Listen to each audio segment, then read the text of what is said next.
Every prospect that does not buy comes down to the fear of change.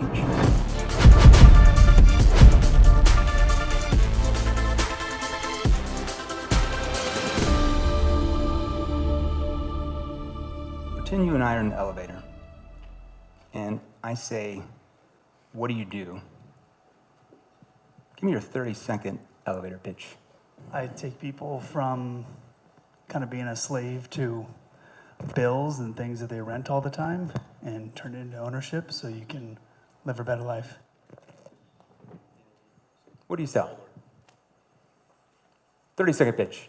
Hold it. I increase people's net worth tremendously over 30 years. What do you sell? Solar. 30-second elevator pitch. I help people find a solution to lower their overall costs on energy and help them find ownership solutions and increase their equity on their homes. Somebody that's not in solar, raise your hand. What do you sell? Like product, Roofing. service? Roofing. Okay, I want you four to come up here on stage with me real quick. So if I asked a competitor of yours the same exact question, I said, hey, what do you do? Give me your best elevator pitch for your industry. What do you think they might say? Protect all your assets and save you a lot of money. Okay, what about you? One of your competitors, I asked the same question.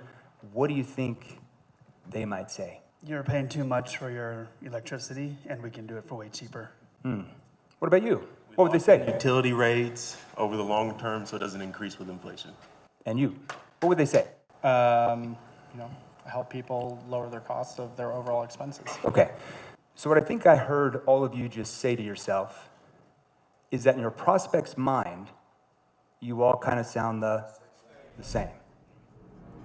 Now, could that be a problem for you? So what's going to make you stand out? How do you stand out from everybody else saying the same thing? What's going to make you actually different? Now, if you really thought, I want you to put yourself in your prospect's shoes. Like, don't be the salesperson right now. Go in your prospect's shoes that you talk to every day. In reality, do they know all the differences between what you do and your competitors do? Yes or no? No. So in their mind, would you say that you kind of all sound the same to you, okay? So what's going to separate you from everybody else? This is what I want you to write down. I'm going to put it here on this vibe board. I want you to write down POV. So write down POV. This is really important for you right now. Okay, so what is the POV? Now, POV stands for the perception of the value. You know, I hear a lot of salespeople say, well, I got to show them more valuable. The problem is that all your competitors are showing them the same value. Would I be right? Yes or no? Yes, they're showing them the same value. They say the same things. So it's how the prospect perceives that value that separates you from closing that sale or not. How do they perceive the value? You ever seen like products or services that are really, really good, but hardly anybody's buying them? Raise your hand if that's you, if you've ever seen that. Okay, on the flip, only half of you? Am I in the right room? Okay. And on the flip side, have you guys seen products that are like really, really bad, but they sell like crazy? Raise your hand.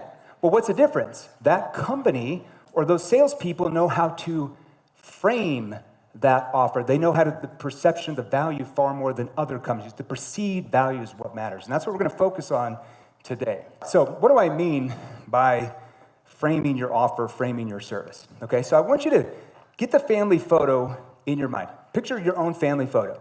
You got your siblings, your parents, maybe you got your kids, the one on your desk, your mantle. You guys have the family picture in your mind? Okay, imagine two of those pictures from your family. They're exactly the same picture. Now you have to go out and buy what? 2 frames, 2 different frames. Yeah? So let's say one frame is like gold, immaculate, like looks amazing. Then the other frame for the photo, you go to the flea market. It's got cobwebs on it. It's dirty. It's like looks beat up. Same exact picture. Which one are you getting? The one that's framed better. Are you picking up what I'm starting to put down here? So it's all how you frame what you're doing that's going to determine if they buy or if they do not buy. You get me? So the biggest question that companies and salespeople from all industries ask my team is, how are you guys able to train every industry on the planet? According to Forbes magazine, there's 163 different verticals. Now, in those verticals, there are subcategories of those. Who sells like home improvement, for example? Home improvement, home service. That's like our 5th biggest industry we train. Now, in that, there's doors, there's windows, there's cabinets, there's garages, there's HVAC, there's plumbing, all these different industries. And so the question is, how are you able to duplicate in every single industry to get those type of results? And to be clear, companies and salespeople do not come to us because they believe that I know their product, their service, or industry better than them. They come to me because they know I know how to sell that or train that and how to frame their product, their service, their industry much better than them. And that's what we're going to focus on today. Now, I'm going to ask you this question. How many of you are ready to actually take your sales ability to a level that most people never get to? Raise your hand if that's you. All right, that's what make sure I'm in the right room. And once I show you how and what you need to do, how many of you are actually going to act and actually do what I say to do to get there? Raise your hand if that's you, okay? I'm going to ask you this very, very important question. And depending on how you answer this, will depend on how your sales career will go. Whether you own the business and you want to scale more, whether you sell. Is selling something you do to people, or is selling something you do for people? Is selling something you do to people, or is selling something you do for people? Let me know. For people. For people. Because if we have a belief system that we are doing it to them, like it's something bad, like we're manipulating them, like it's a bad thing, how confident are you going to be to help them overcome a concern or objection and actually close that deal? Not very confident, right? So anytime you try to close, you're going to have what? Anxiety, and you're going to feel nervous, right? Now, why do we have that? Why does that actually happen to us, okay? Why is that important for you guys to actually understand? I want you to think about this from this point of view. How many of you have ever talked to a salesperson and you had some massive problems? You knew you should buy what they were offering. Like you knew it. You knew that if you bought it, it was going to help you. It's going to solve your problems, get wherever you want in your life. You knew all that, yet you still didn't do it. Raise your hand if that's you. Raise your hand if that's you. That should be everybody. And how many of you, I'll give you an example, how many of you have been to an event like this? Maybe you got some great advice. Maybe you could have got a training program or something to invest in that you knew if you did it, you would get all these crazy results and you would get where you want, yet you still didn't do it. Raise your hand if that's you. Now, for a lot of people, that's called a what? That's called a pattern.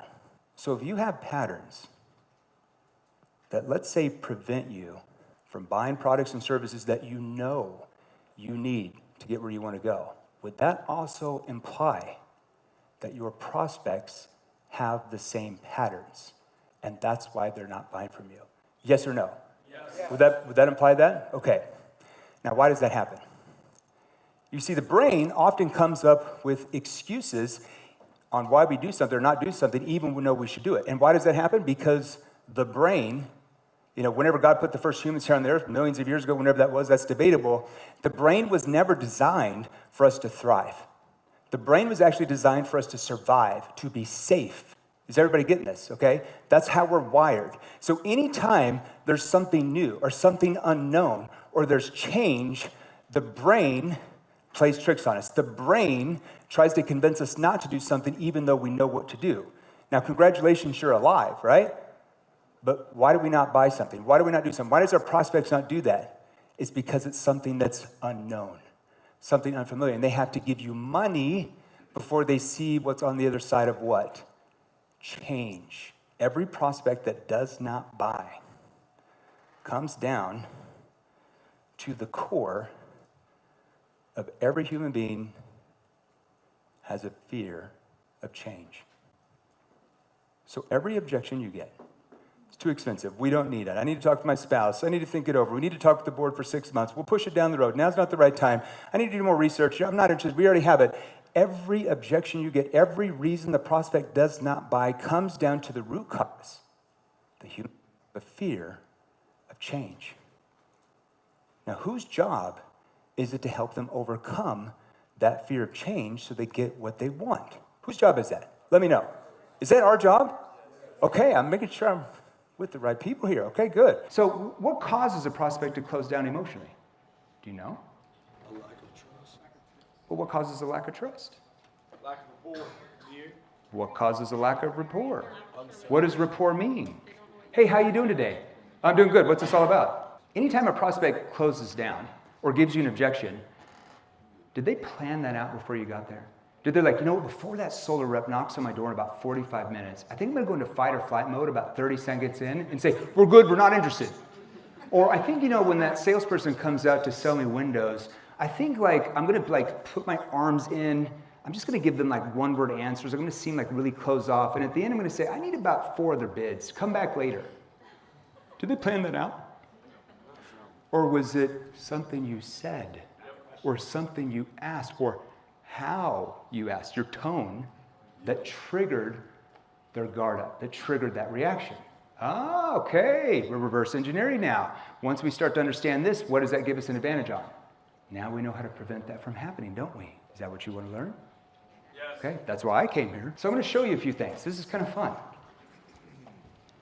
Probably going to have to kick me off stage here. I'm going to go over time. I always do. Okay, so let's go. So I'm going to just give you some examples here.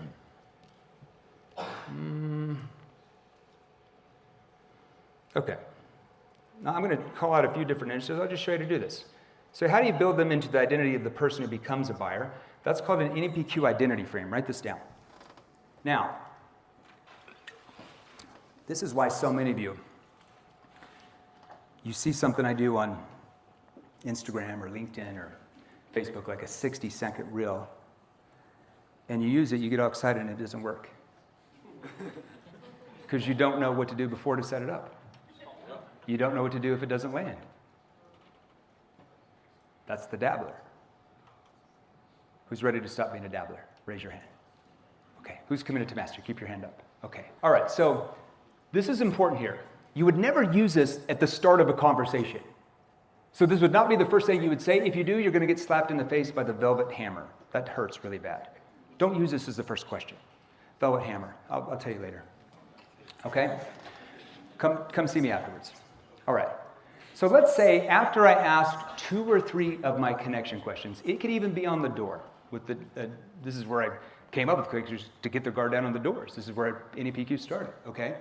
So let's say after I asked those 2 or 3 connection questions, I might say something like this, and I threw a couple examples here. Let's say if you sold home improvement.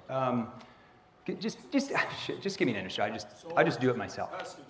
Okay, so let's say solar. So I asked them 2 or 3 connection questions, got their guard down.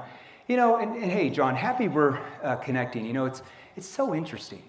I just came from this house 3 or 4 blocks away. You know the type. So closed off, one-word answers, thought they knew everything there was to know. And we all know people like that. We all know that just comes from fear. I mean, we all know people like that can't open up and tell somebody their problems. It's like, how did they ever get where they want to go in life? You know what I mean? So what were you hoping could happen by possibly going solar? Is that actual question or answer? No, I just said that. Okay, my bad. So what did I do there? Did anybody catch what I did? You reframed it. What am I starting to build them into? What am I starting to cause them not to want to be like? The person. Okay, do you guys know the type? You can't say this at the very beginning, though. If you do, I'm going to be upset. It didn't work, Jeremy. Well, you don't know what to do before. Your tone is off. Oh, it's so interesting, Give me another industry. Plumbing. What are you solving in plumbing? I think we just took over an account of the biggest plumbing contract in the United States. I think they're here in Utah. I think we're doing an event with them in February. UMC? It might be. Oh, is that you? Are we training you guys or about to train you guys? Yeah. Okay. Congratulations. Smart decision. Good. Let's go, Okay. Let's go. Who said that? You sell plumbing. Okay, so what do you solve? Now you got to know, baby. What do you solve? Can you stand up? Just give me the short answer. You don't have to do it. Just give me the short answer. What do you solve? You know how labor is a huge shortage in home services and technicians in today's world? So are you selling to who are you selling to? I sell to contractors. Okay, you're selling to contractors. Do you also do plumbing for consumers too, or just contractors? Yeah, if they come to our showroom. Is that okay, so give me the problem. One of your last prospect's problems. Just Water heater? That's not a problem. Gone out. But what's the problem? Lack of hot water. Okay, so the water went out, and so the whole building was what? Cold. And what's the consequence of that? Who cares if it's cold? What's the consequence? Uncomfortability. No one wants to shower. Okay, in an office building, like they have showers, or are you talking about a house? Oh, a general contractor that builds the house. Is that what you're saying? Oh, okay, that makes more sense. I was trying to, okay, wrap my around. Okay.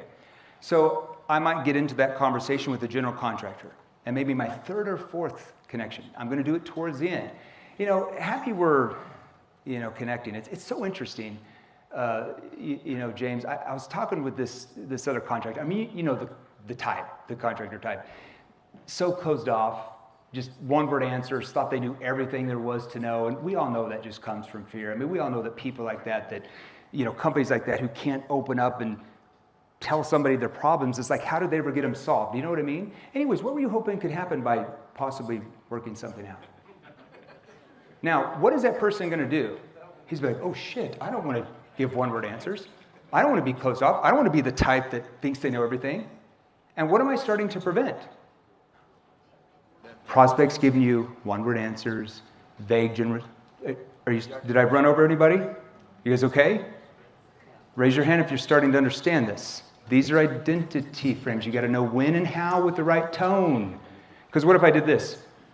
Yeah, it's interesting. We're connecting.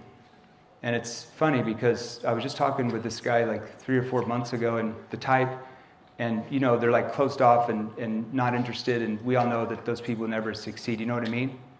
That's not an identity frame. That's what happens when you're a dabbler. All right. How many of you get prospects that minimize their pain? Why? Why did they do that? Well, why would they be scared to buy even though they have problems? That doesn't make any sense. They're afraid of change. Afraid of change. We got somebody starting to pick this up. They're afraid of change. That's the core, right? They have problems. They know they need to solve them. But the brain, anytime we feel like something is unknown or unsure or we haven't done it before, it's like the brain's last attempt to keep us in the status quo. Safe. The brain was never designed to thrive. It's only designed to keep you safe and to survive. Thank God. But now we have to learn how to thrive, right? So I have to change their identity to get them into that. Can I do that in a sales conversation? Only if I know how. Yes. Can I do that? And if I sell to like larger companies, can I do that over like a period of 6, 7, 8 months? Oh, yes, for sure. If I learn how, right? Okay, so I want to role play this. Let's have somebody from a different industry than this gentleman come up here. You in the back, sir. Come on up. And then we're going to get a lady boss up here. I promise I got you. I got you, lady bosses. Come up here. I mean, it's only like a 99% to 1 thing here with the lady bosses compared to the men. Nick, what's going on here with these tickets? Were you only targeting men, or what happened? What's going on? Okay, what do you sell? Life insurance. Oh, yeah. Life insurance is actually the largest space we trade. Life insurance, final expense mortgage protection, commercial insurance, P&C. What do you sell in just general life? Oh, yeah. Okay, perfect. Okay, so are you calling like age leads, new leads that respond to an ad? Who are you calling? So the one that I've been doing recently is based on a marketing campaign called Ethos. So they respond to an ad? Exactly. So what they're doing is they're submitting an application, but for whatever reason, they didn't finish the application. Okay, so you're just calling them back like a week later, 2 days later? Yeah, typically like 0 to 30 days. Okay, so I don't want to hear the first part of the conversation. Sure. I want to hear what questions you're asking them to help find out what their problems are. Understood. Yeah? You guys ready? I'm going to show you what you did well, because I'm sure there's a lot of stuff you did well. And then if needed, show you what maybe you could tweak. Yeah? That help? Okay, let's go. And we've already answered the phone. We're already talking. You got my guard down. Great job. You're one of Jeremy Leonard's clients. Well done. And then now you're building the gap. Yeah. Hey, Jeremy, just that way I don't assume anything. When you were filling out the application, it's typically 2 reasons. Either you were disappointed with the price point, or you just weren't getting the coverage that you initially wanted. Or what do you say, a mixture of both? Yeah, I mean, I have a small. You would have already found out I had a policy, obviously, with that question. Okay, that makes sense. Okay, it's more about the price. Like, can you get it to me cheaper? Yeah, but just again, that way I don't assume anything. I guess, did something happen recently that you're looking into it, or you just always want to look into it, just never had the time? I just never had the time. Understood. So I guess for you, just what kind of makes this important? Just want to make sure that. I'm always just looking for, I know I need to do it eventually. I'm young, I'm like low 30s, so I know I need to do this the next few years or something like that. I'm in really good health. Like my dad, like he lived till he was like 96, and my mom's like, I think she's gonna go to 107. They're really good family genes, but I need to look into this eventually. Understood. Yeah, so I guess for you, obviously, I mean, it seems like you have, really good genes, or you're not worrying about, passing away or anything like that. No, not really. I guess for you, it seems like most people, and correct me if I'm wrong, it's because they just kind of want to protect their family in case something happens to them, right? Yeah. Like I said, I'm pretty healthy now, though. Got it. So I guess for you, because if you were filling out the application and taking time out of your day to like fill out the application, I guess, was there any reasoning behind that? Well, yeah, like I said, I was just trying to find out kind of what you did and price points, see if I can get a cheaper price than what I have now. Got it. So just as in the price point, when it comes to just the coverage alone, was there a budget that you were allocating towards that? Well, I'm paying like $185 for mine. Like I need to get it down to like 130-ish. Okay. What do you have? Yeah, so I don't really understand kind of where you're coming from in the sense of what you generally do. Wait, stop. Good. There's some things you did well there. Okay. Tone, and it's rough getting in front of a couple 203 people role playing. So everybody give it up. Good job, baby. Let's go. Good job, man. Good job, man. So the pacing's good. Questions. Can I help you? Absolutely. Okay. So let's say that see the question you asked is not necessarily a bad question, just how you asked it, your tone. So did something recently happen question? Okay. You want me to show you? Absolutely. So did something like recently happen, or what caused you to feel like maybe you need more coverage? What am I starting to see? What tone did I use there? Uncertainty. Concerned. Used a curious tone, which in other parts of the conversation I want to use. But if I want to see doubt and open up the prospect, because do we all understand typically when we ask questions to find problems, like, hey, what are some of your challenges? Or what keep you awake at night? Like, what are some problems you have? Do we understand that our prospects kind of know where those questions lead? Yes or no? Yes? Yes or no? Yes. So that's why they start to go surface level, because they recognize the pattern. See, our brains recognize patterns. Your survival party brain recognizes patterns. So when we say things like just following up, just circling back, just checking in, how many times have they heard that from every salesperson trying to sell them anything? And they recognize the pattern. Oh, not interested. It's a pattern. How do I interrupt the pattern? My tone. Now, probably what I would more than likely do, let's say if I found out you had like a work policy of 50,000, because that could happen, right?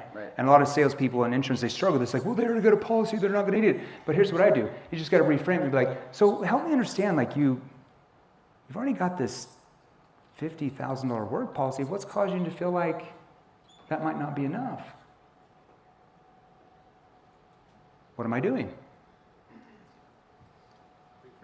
Now, what he does is do what? Well, yeah, I got the policy, but, and now he tells me why he doesn't feel it's enough. And more importantly, who does he tell? Himself. You see how I'm showing you how to start reframing some of your questions. I'm what? Interrupting the pattern. Now I get him to defend himself on why he's looking for more because he already has something.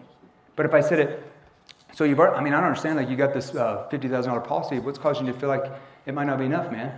Oh, I don't know, like just always looking. I said the same words. It's how I say the words. Are you getting this? Yeah? Okay, good. Good job, man. Thanks, man. Now, there's some other things I would show you there, but like, that's a start. Now, these are called problem awareness questions. I'm probably going to run out of time, so you're going to have to throw me off here. These are called problem awareness questions. Now, why do I need to master problem awareness questions? Can we get this on the whiteboard when you guys have time?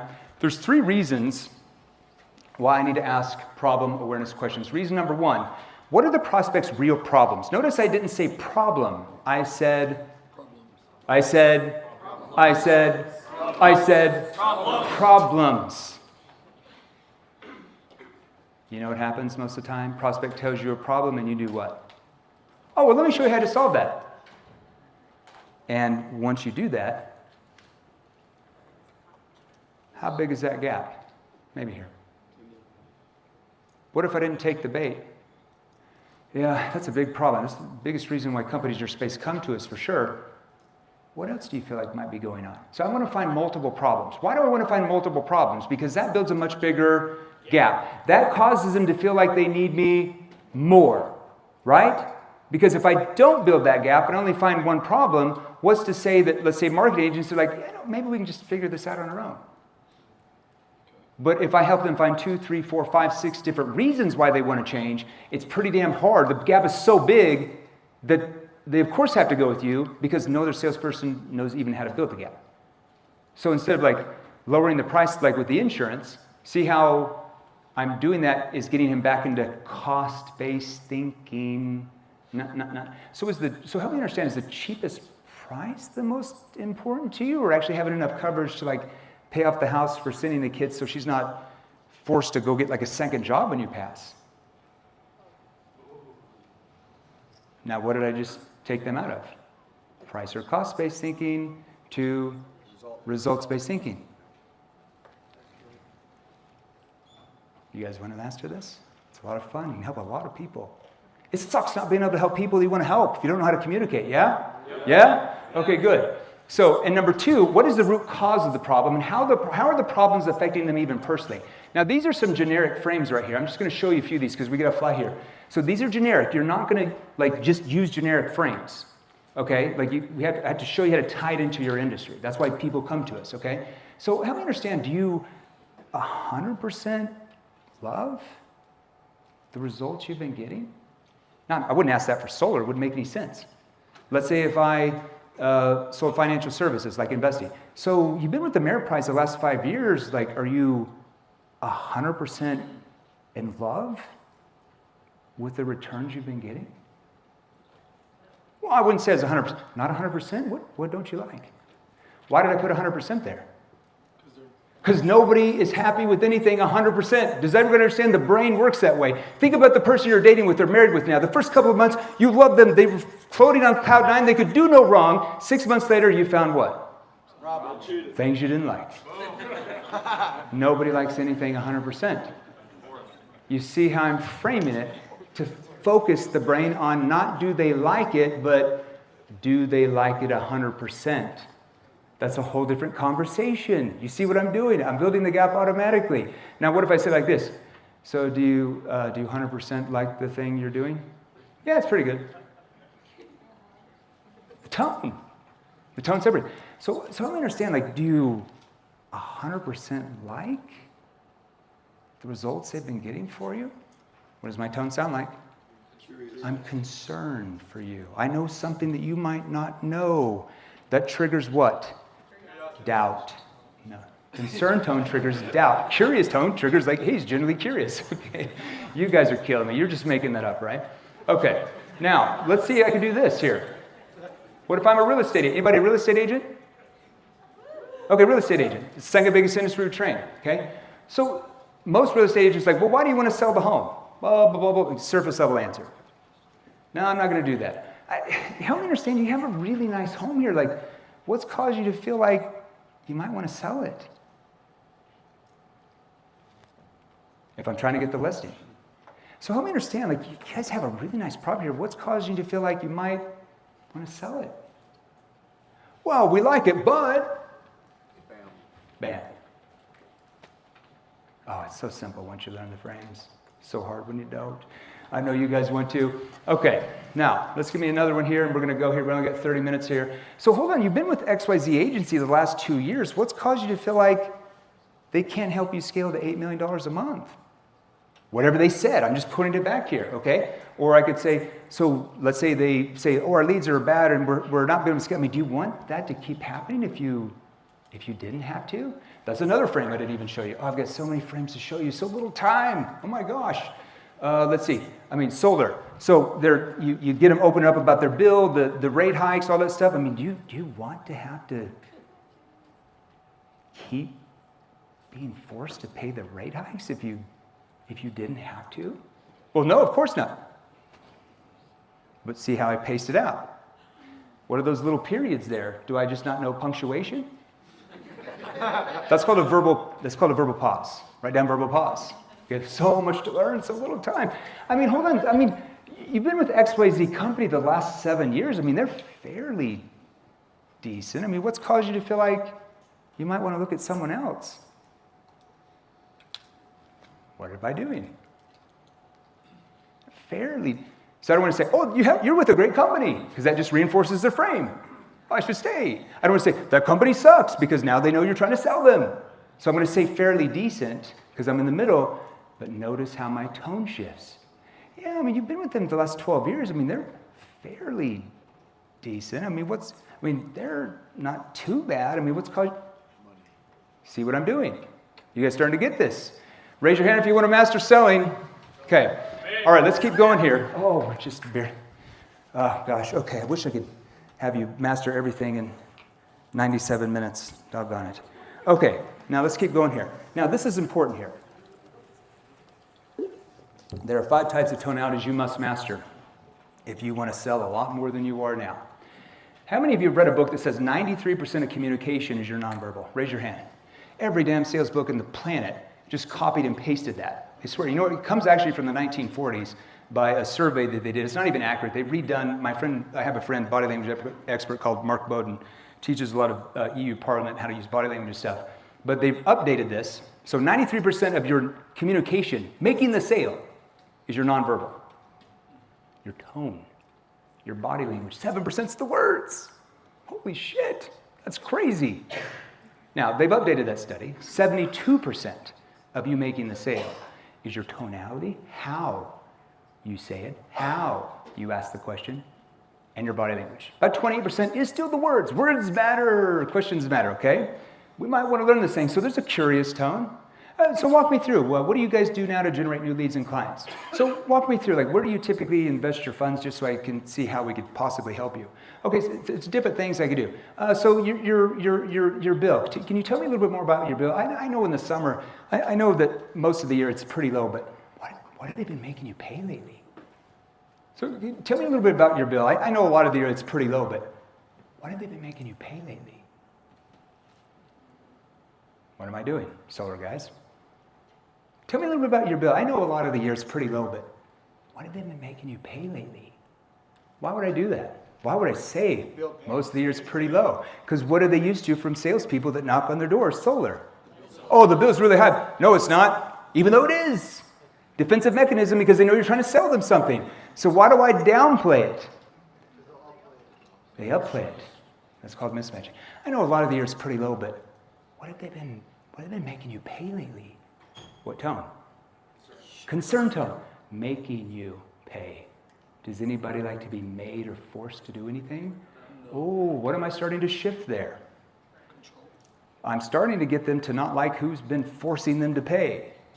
But if I'm like, how much are you paying? Doesn't do anything. No doubt. Lots of objections.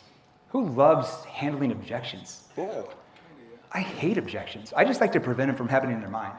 It's so much easier to sell. You can sell like 10 times more if you just prevent objections. You ever heard sales trainers like, the more objections they give you, the more interested they are? How the F does that make any sense? What about all the laydowns you got that gave you no objections? They seem pretty easy to sell. So the more objections I get, the more they're going to... They just said that to make you feel better about yourself. Everybody realizes that. We all smart. This is a smart room, right? We all know this, right?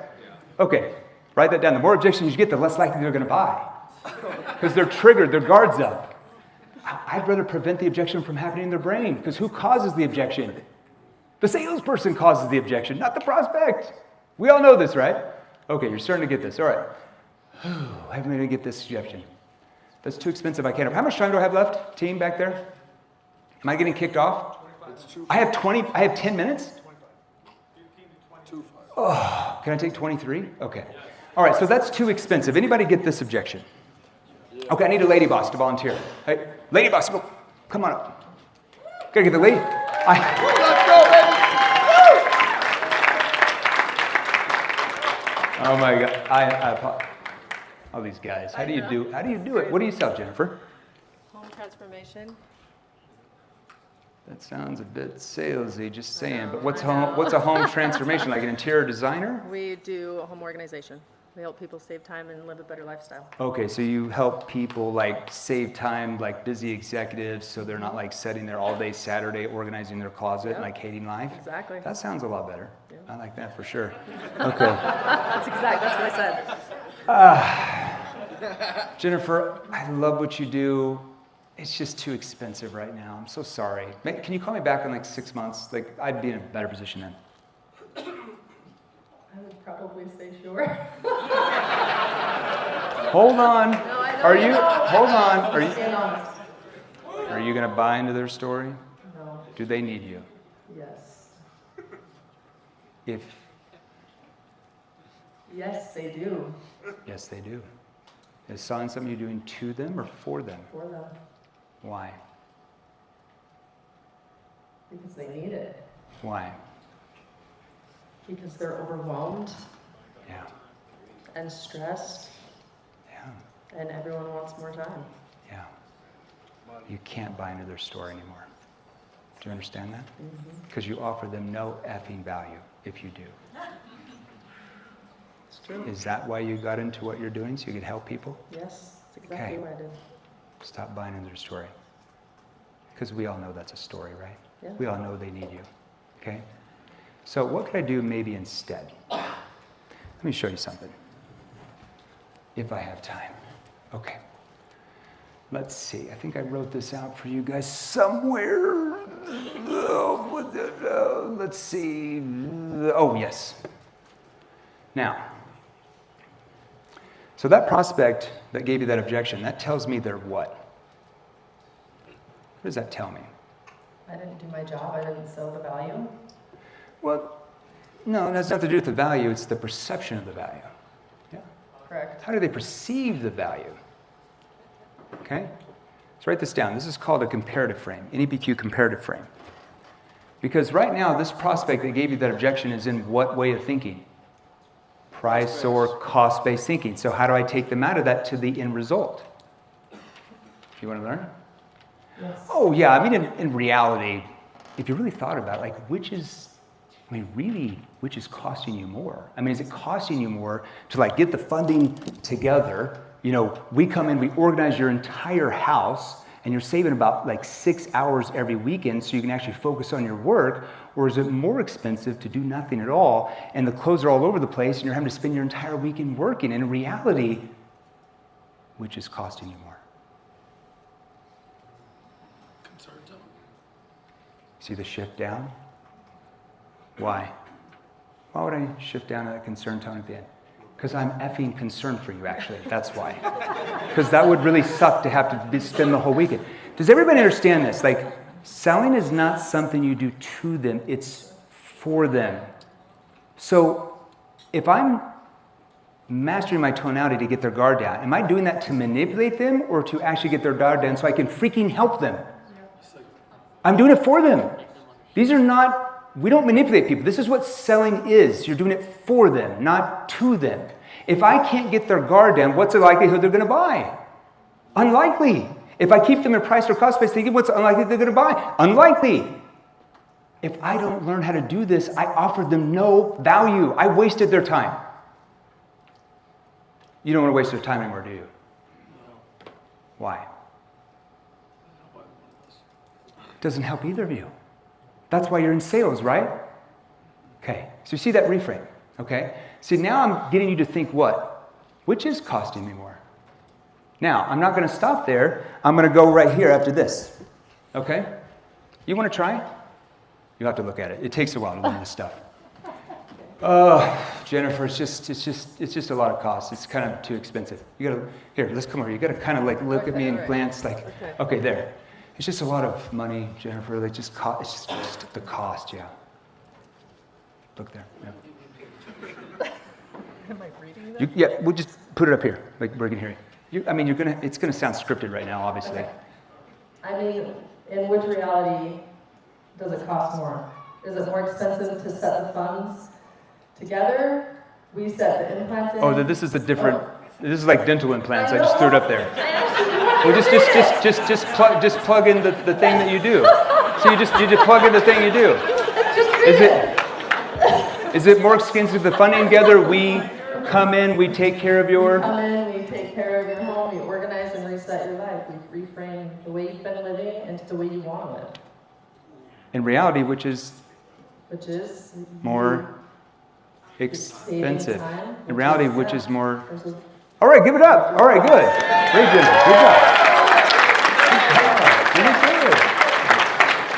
Good job. Good job. Now, I'm going to show you some tweaks. Okay. Because that's still kind of surface level. Yep. Changing your life. They hear all this time. It's like in one out there. I mean, in reality, which is more expensive? Is it more expensive for like, you get the funding together, we come in, we completely organize your closets, we completely do all of the clothes, we completely like do everything on the floors, and you're not having to be forced to spend your entire weekend like slaving away? Or is it more expensive to do nothing at all, and you're working 8 hours a day just to like mow the lawn and blah, blah, blah, blah, blah? In reality, which is more expensive? See, I got to describe it. I got to frame it a little bit like, that would really suck to have to do all that work. If they told me that, right? I got to pull that out of them, right? I don't make up a number. I pull that out. Does that help? Now, after I do that, I don't just stop. This is called an intention frame. So how much are your services? How much do they cost? $2,500 a day. So how many days do you need to come in? 2 days, 3 days? On average, 4 days. Let's say 4 days, 10 grand. Yeah, okay, so right after, in reality, which is more expensive? Because I'm sure it's not your real intention just to keep the $10,000 in your bank account for the rest of your life and hope and pray it just stays there forever with all the inflation. I'm sure your real intention is to never have to work on the weekends again in your life. So if you really thought about what's going to put you in the best position where you can save that time and be with your family and have somebody else do all that work for you. Intention. See how I reframed her? What's her real intention? Give me another one. Let's give me another underserver here. What? Business coaching. Okay, like business consulting, helping him scale, building systems. Yeah, because I'm sure in reality, which is more expensive? Is it more expensive to get your funding together? We come in with our internal team and we build out your systems and you're able to scale to $10 million this month, in the next year? Or is it more expensive to do nothing at all? You guys stay with the same systems and you never end up scaling. In reality, which is more expensive? Because I'm sure it's not your real intention just to keep the $76,000 in your bank account and just hope and pray it like stays there forever, especially with all the inflation going on. I'm sure it's your real intention is to really grow your business where you never have to worry about money again in your life, right? So what's going to put you in the best position where you never have to worry because you're able to scale? Who wants to master this? Raise your hand. Let's go, baby. This is why people like you guys come to us. Okay? Does that help? Everybody, thank you very much. Let's go, baby. Thank you, Jeremy. Thank you.